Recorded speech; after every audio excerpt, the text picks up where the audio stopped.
escura, quando estrelas estão a brilhar, sinto o perfume de teu amor espalhado no ar, no vento forte que corta as matas, no som dos rios, das folhas, cascatas.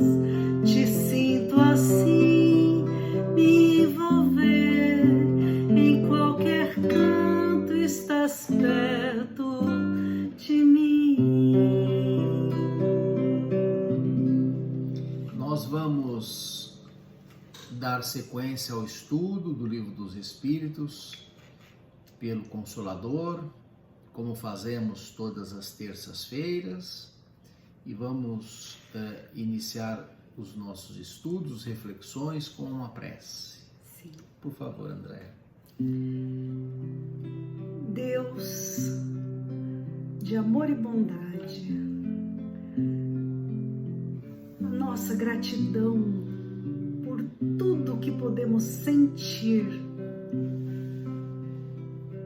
diante da tua imensa generosidade.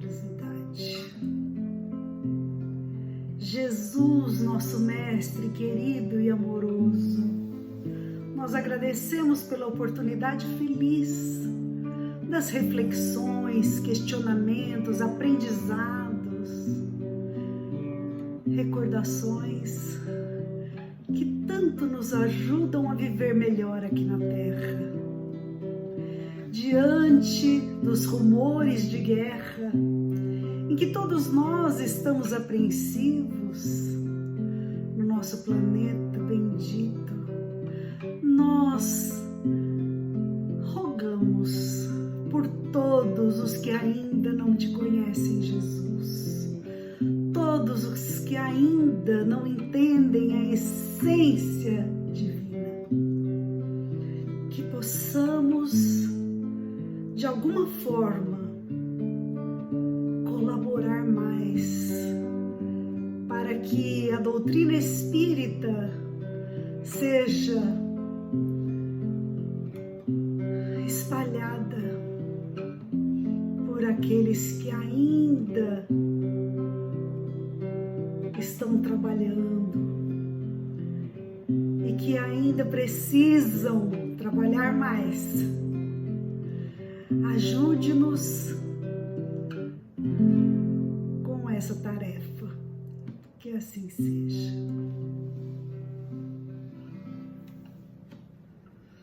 Nós estamos vendo o segundo livro de O Livro dos Espíritos, que trata do mundo espírita. E nós estamos vamos terminar hoje o capítulo 2º, o capítulo que trata da encarnação dos espíritos. Já falamos nos estudos anteriores sobre os objetivos da encarnação, já falamos sobre a progressão dos espíritos, sobre anjos e demônios, e hoje vamos encerrar este capítulo falando do materialismo. Então o estudo hoje é sobre as questões 147 e 148 e o comentário de Allan Kardec.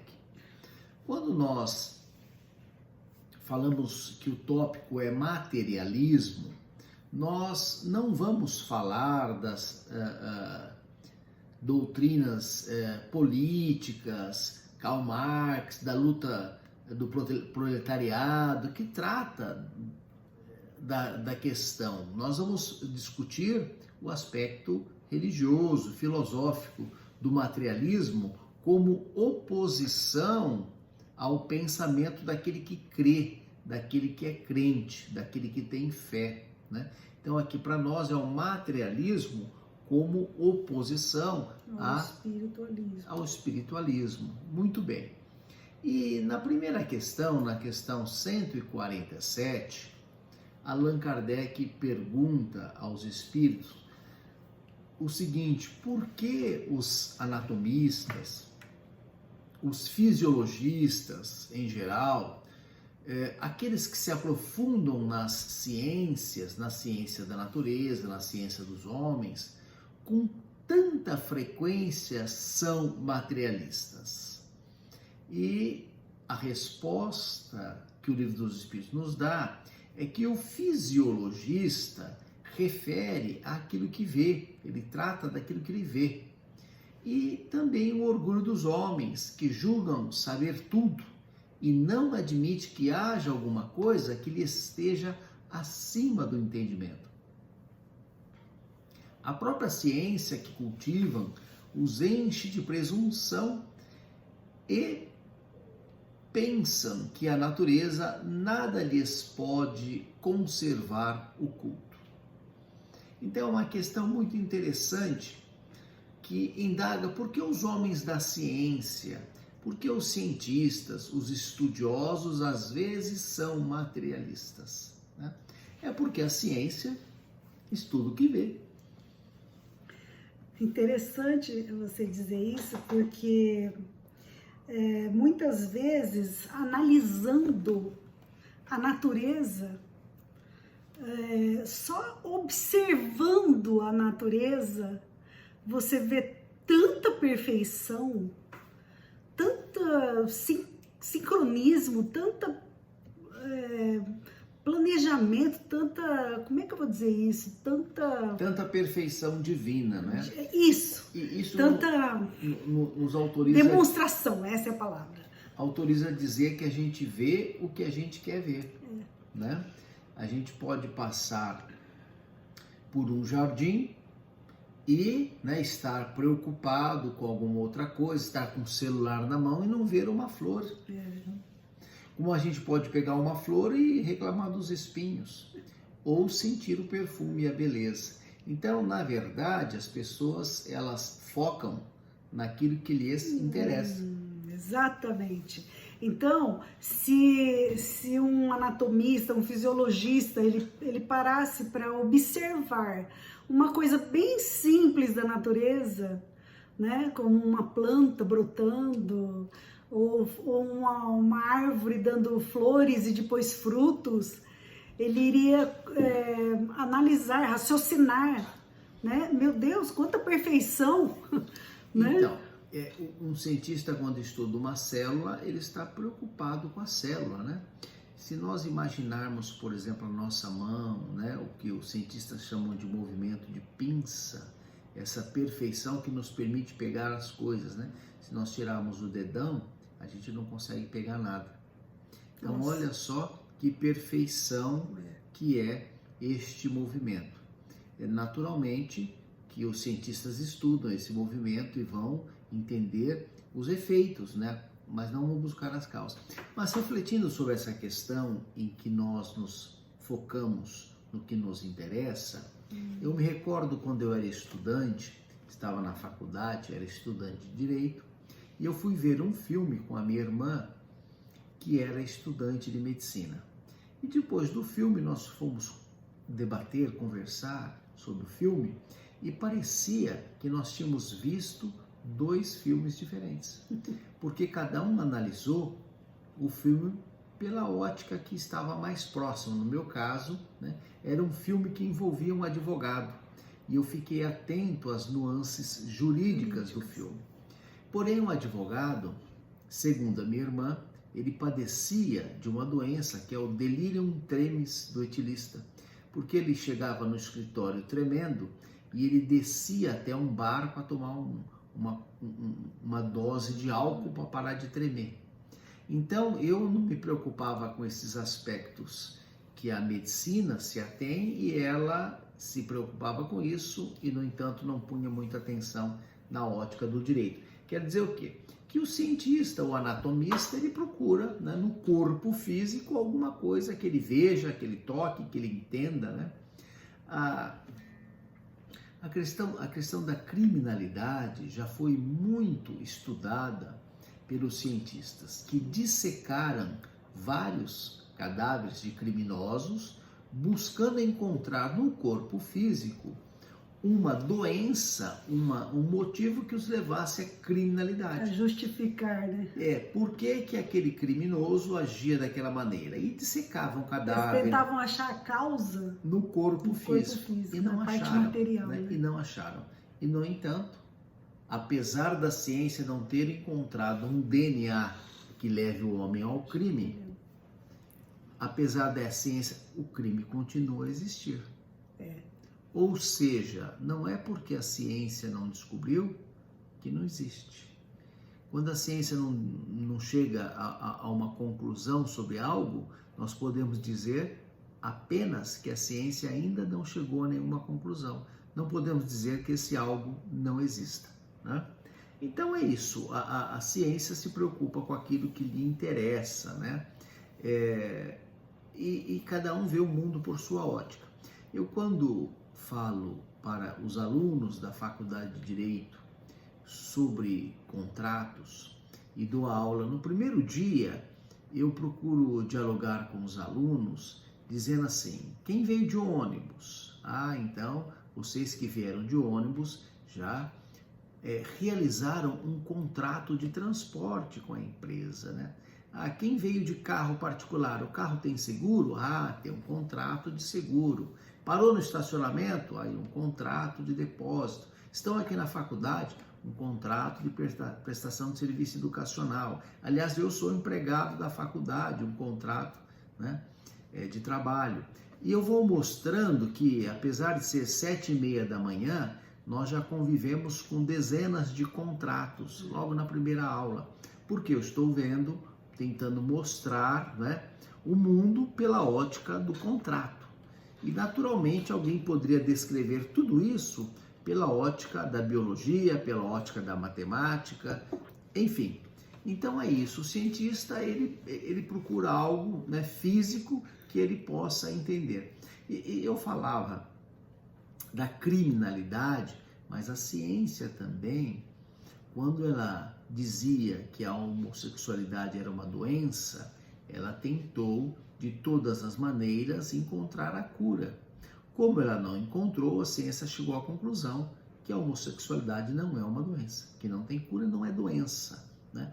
Mas muitos experimentos científicos foram feitos, né? Transfusão de escroto, cirurgias, implantes, enfim, né?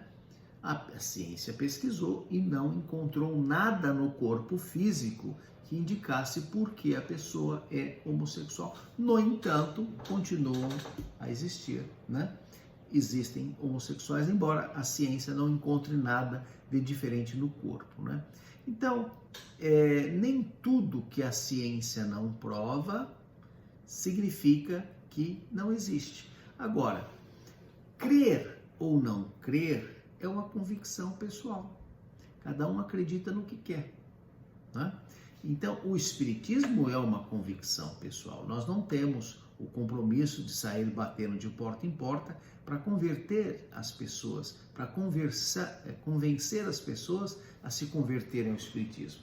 Se a pessoa estiver num estágio, numa maturidade, num momento histórico que ela queira estudar a doutrina, se aprofundar, entender, então ela vai aceitar. Não basta a gente impor. É evidente que se alguém nos procurar, se alguém precisar, a gente orientar, mas nós temos que respeitar a convicção de cada um, inclusive a convicção dos materialistas, né? Porque, como eu dizia, as pessoas veem a vida por suas óticas, né? Por suas profissões, por suas experiências, né? Né? Enfim. Eu lembrei que tem um ditado que diz assim: onde estiver o teu tesouro, aí está o teu coração. Então, aquilo que nós, como individualidades, valorizamos e buscamos e investimos, é aquilo que nós vamos, né, acreditar, é aquilo que nós vamos investir, que nós vamos desenvolver. Então, quando a criatura é materialista, ela vive com o foco, como você disse no começo, com o foco no que é material. Na matéria. Na matéria, no que é material, nas coisas, né, palpáveis, visíveis e tangíveis. Porém, quando a gente desperta para algo que é essencial, porém invisível, né? Como diz o livro lá do Pequeno Príncipe, o essencial é invisível aos olhos. É algo que a própria natureza humana desperta, e aí parece que há uma busca maior para o que é espiritual. Exatamente, né? Então, eu diria assim, o jovem, geralmente, ou na sua grande maioria, nem todos, mas na sua grande maioria, ele valoriza muito a juventude, porque a sociedade, de uma maneira em geral, fala que a juventude é uma coisa boa, então o jovem acredita, né, que ser jovem tem um valor maior. Por isso que nós temos uma cultura de desrespeito e desvalorização do idoso. Mas o jovem, ele ouve dos mais velhos, olha, cuide da sua saúde, não consuma isso, não consuma aquilo, isso não faz bem, né? Durma de noite, descanse. Mas geralmente o jovem ignora todos os conceitos, os conselhos, porque ele pensa que ele vai ser sempre jovem, né? Ele acredita que ele vai ser sempre jovem. Quando começou a pandemia, os jovens continuaram fazendo festas, né? Porque acharam que só idoso ia morrer. Aí os jovens começaram a ficar doentes, os jovens começaram a morrer, e aí eles entenderam, né, que não é bem assim. Mas de uma maneira em geral, né, eles só veem a juventude, né? Eles não se preocupam, e são raros aqueles que na juventude começam a fazer os recolhimentos, a contribuição previdenciária, para um dia se aposentar, né? Muitos chegam na velhice e falam, poxa, eu não fiz as contribuições, porque quando jovem achei que ia trabalhar pro resto da vida. Agora vai trabalhar pro resto da vida, né? Enfim, mas o materialismo também é resultado da conduta das próprias religiões, né?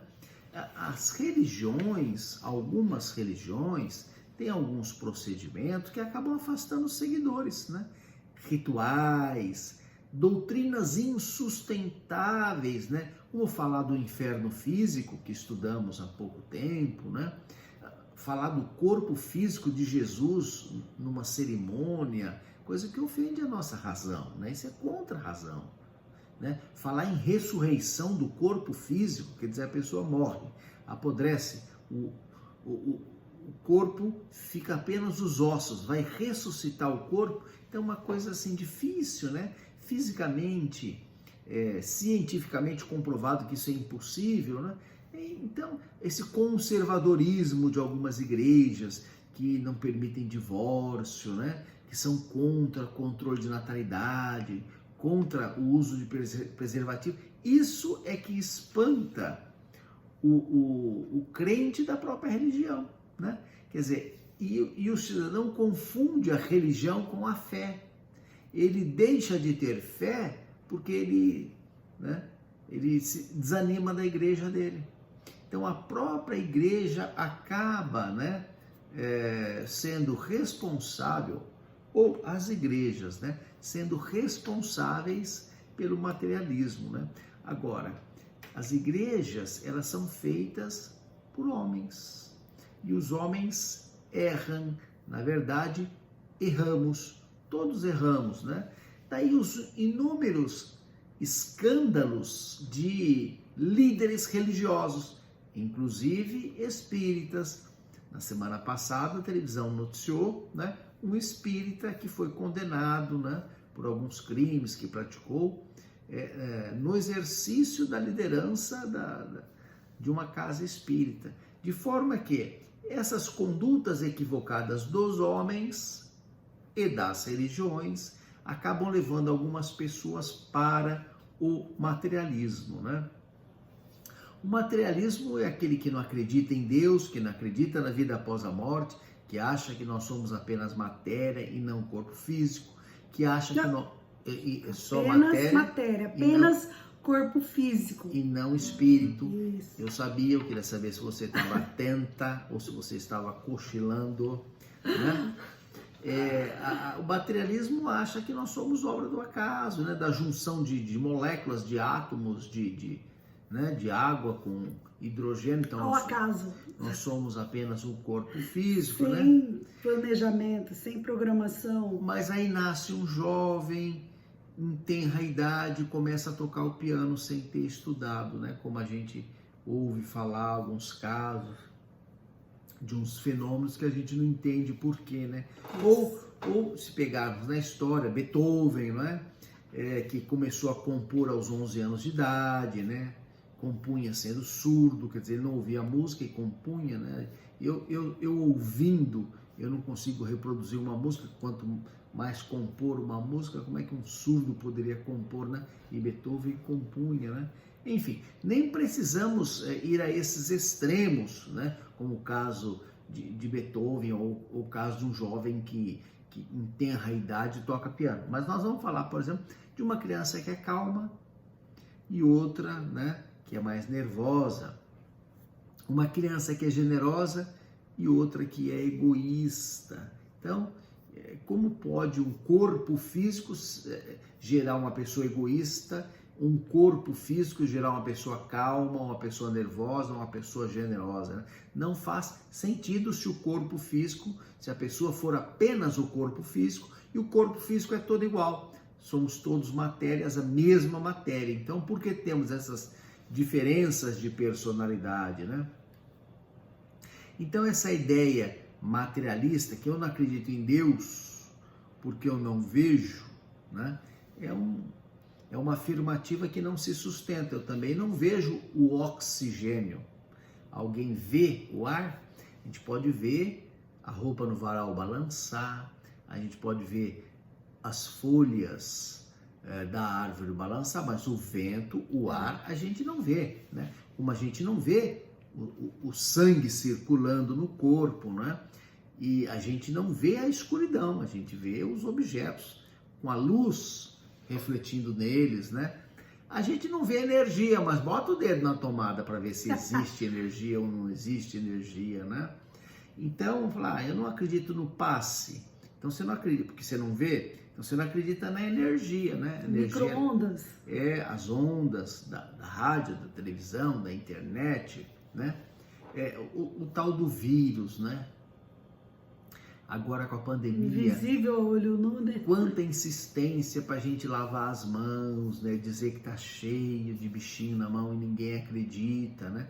Agora estamos acreditando, estamos lavando a mão, né? E eu mesmo, eu vou coçar o olho, fico preocupado, lava a mão, enfiar o dedo no nariz, no ouvido, na boca, né? Se contaminar, lava a mão, passar álcool na mão, né? Então a gente não vê o câncer, a gente não vê a doença, né? A gente não vê, mas existe. Então achar que o mundo é só o que a gente vê, né? Não é razoável, ofende a nossa razão, a nossa inteligência, né? Quer dizer, o materialismo não acredita no que a ciência não provou. Tudo bem, mas há muitas coisas que a ciência ainda não conseguiu provar. Por exemplo, a tal da Covid-19, que descobrimos em 2019, Covid-19. E antes disso, a ciência não tinha conhecimento. Mas será que não existia? Né? Surgiu do nada? Veio de Marte? Caiu do céu? Surgia, existia, só que não tinha se difundido tanto pelo mundo, né? Mesma coisa a vacina, né? A ciência ainda não tinha vacina, mas a vacina existia em potencial? Claro que existia, o homem ainda não tinha descoberto qual era a vacina, qual era o caminho, o que seria utilizado, mas o que está sendo utilizado está aí, né? No nosso planeta, e o homem está utilizando agora. Então descobrimos isso agora, mas sempre existiu, né? Como muitas outras doenças nós ainda não descobrimos, mas existem e vamos descobrir um dia, né? Então, o fato da gente não saber, o fato da gente desconhecer, não quer dizer que não exista, né?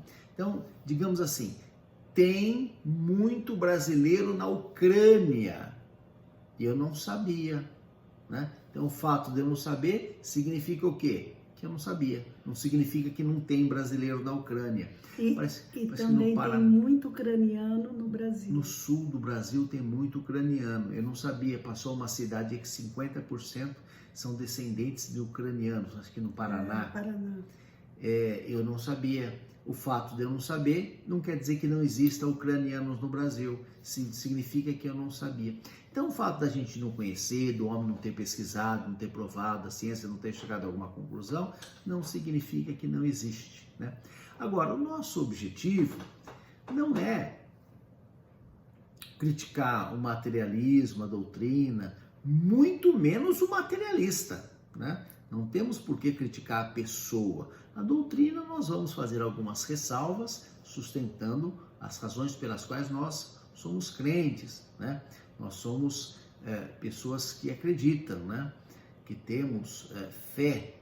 Agora, não vamos criticar as pessoas têm a liberdade, porém, como o Espiritismo tem por objetivo despertar a reflexão para o nosso crescimento, o que nós vamos fazer no estudo de hoje? Nós vamos nos perguntar, será que apesar de não ser materialista, será que apesar, né, de ter essa religiosidade, eu me comporto como uma pessoa que tem fé ou eu me comporto como um materialista, né?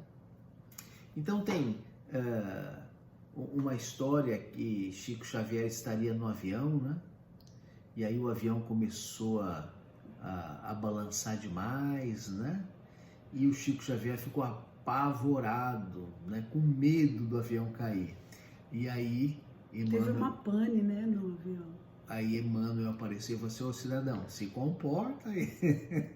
Você tem fé ou não tem? Vai rezando aí, fica, né, calmo. Mas, brincadeiras à parte, eu teria desmaiado, né? Se o avião começa, eu já tenho medo de altura, o avião começa a tremer, né? Dá uma pane, eu morro de medo antes. Mas a pergunta que eu faço é: eu tenho medo da morte? Ou eu acredito, eu sei, né, eu confio que a vida após a morte, né, é uma realidade? Eu não estou falando do instinto de conservação da vida que nós temos, que é natural, nos foi colocado por Deus e nos permite o exercício de certas defesas, né? Então tá caindo alguma coisa na cabeça, eu ponho a mão, eu protejo o peito, a mãe abraça a criança de colo quando corre um risco. Isso é instinto, isso todos temos, até os animais irracionais têm. Não é disso que estamos falando. É daquela situação, eu tenho medo de morrer? Eu me comporto como um materialista que pensa que vai morrer e acabar? Tudo vai acabar? Né? Uma outra indagação, né, que eu faço no Natal, né? Como é que eu me comporto? Como um materialista ou como alguém que comemora o aniversário de Jesus? Né? Eu me preocupo com festa, eu me preocupo com comida, com bebida, né? Com presentes, ou eu vivo a mensagem de Jesus intensamente? Né? É só uma reflexão para a gente questionar como é que nós, né, nos comportamos no dia a dia, nos problemas diários, né? Se eu fico nervoso, né? Se eu xingo, né? Se eu fico, né, bravo, ou entendo que aquele incidente vai passar, né? Faz parte do meu projeto evolutivo, que eu tenho que conviver com aquela dificuldade, ter um pouco de paciência, né? E me resignar, né? Quer dizer, eu tenho condutas materialistas, eu vivo como materialista, ou eu realmente, né, me comporto como alguém que acredita em Deus, que tem fé, né, que segue os preceitos de Jesus, né? É interessante a gente entender que com essa questão da pandemia, né, do Covid, a gente teve que colocar à prova a nossa fé, né? A nossa confiança em Deus, nos desígnios divinos, no planejamento, né? Tudo isso foi posto à prova, né? Exatamente. a nossa questão espiritual, né? De confiança, de fé em Deus, né? Do que foi acontecendo. E também diante dessa situação da guerra, né? Da Rússia e da Ucrânia, também coloca à prova nossa, né? Nossa convicção, né, do entendimento da vida após a morte, do entendimento de tudo, né, que o Espiritismo é fabuloso nessa questão de esclarecer, né, os nossos questionamentos, as nossas dúvidas. E na questão 148, que é a segunda e última questão, fala-se assim, mas não é de se lastimar que os estudos levem ao materialismo? E a resposta não, essa afirmativa está equivocada. Não são os estudos, as pesquisas, as ciência que levam ao materialismo. E a interpretação, é como o homem vê, é o orgulho do homem. É a postura, né? Exatamente. A ótica. Aquela história, por todos conhecida, mas cuja lembrança é pertinente, de que numa reunião da Associação Antialcoólica, né, foram colocados 2 copos, um com álcool, um com bebida alcoólica e o outro com água, né, e colocaram uma cobrinha lá em cada um, né, e a cobrinha dentro do copo mexendo, e no copo com álcool ela morreu, né, e no copo sem álcool ela continuou mexendo na água, né. Aí levantou um cidadão que estava alcoolizado, né, e disse assim, eu entendi que quem bebe pinga não tem verme, né? Então o cidadão sustentou que beber álcool limpa o organismo matando verme. Cada um entende. Ai, meu Deus, de onde você tirou isso? Entender. Cada um interpreta. A André está quase entendendo a piada. Meu Deus! Cada um interpreta como quer interpretar, né? A ciência fala que o álcool faz mal para a saúde e o alcoólatra acha que o álcool mata o verme. Enfim, então o texto, os comentários de Kardec são muito interessantes, né? Eu vou fazer 2 sugestões para encerrar o nosso estudo, né? Quem quiser ouvir uma palestra sobre esse tema, materialismo, tem uma palestra no YouTube, procura lá, Bianca Cirilo, é uma psicóloga com doutorado, carioca, fala na Casa Espírita, é uma palestra de 2012 sobre materialismo, uma palestra boa. E também tem um trecho do filme do Dr. Bezerra, em que um materialista o desafia para um debate público, para debater, né, sobre o materialismo. E o Dr. Bezerra dá uma resposta muito interessante, dizendo assim, olha, se você me trouxer alguém aqui que estava às portas do suicídio, foi socorrido pelo materialismo, né? Alguém aqui, alguma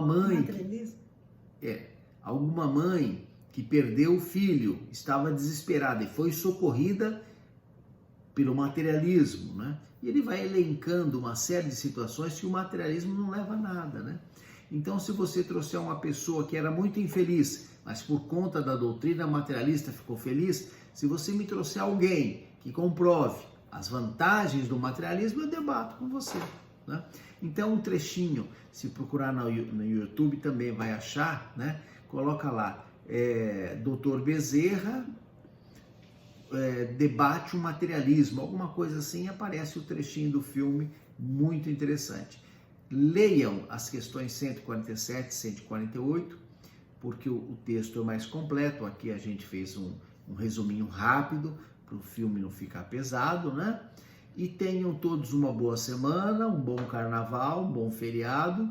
Semana que vem continuamos. Muita paz a todos. Muita paz a todos. Quem tiver questões, dúvidas, pode escrever para nós, que teremos imenso prazer em responder aos questionamentos.